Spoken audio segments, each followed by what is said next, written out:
We're at the home of Susan Morris in Tulsa. Susan, you have created just a magnificent oasis here. This is wonderful. Thank you. I always talk about with our gardeners about creating little rooms in the garden, and that's absolutely what you've done here. And they just flow so seamlessly. Oh, thank you very much. It's my little treasure. I imagine you love to come out and sit out here in the evening and enjoy the sound of the water. I do almost every evening I'm out here. Now tell me a bit about the water garden. This is, a lot of people look at this and think, oh, I can't have that in my landscape, but you built this. Yes, my brother and I built this pond. It is a do-it-yourself. Everything is done.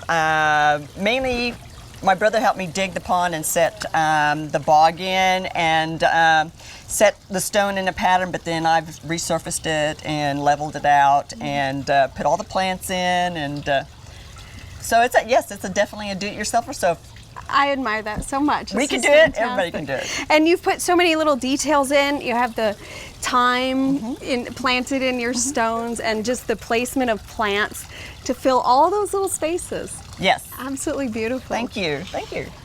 Susan, when we walked in, I really admired your shade structure here. I like the aesthetics of it, but it's also serving an important function, right?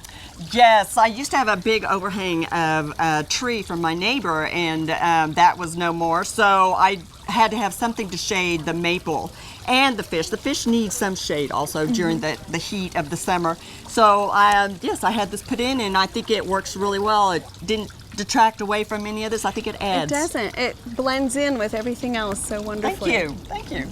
The other thing I find around here, I talked about the rooms, you know, how you have your dining area and the seating area, and within those you have these great little views, or I call them vignettes, like the backdrop here with the orchids, and over in this area, these adorable succulent plantings. And just the whole view is so beautiful. Thank you. I try to have like little focused areas just to draw your eye at different places of the little sanctuary. Yeah, wherever you look, there's something interesting. Thank you.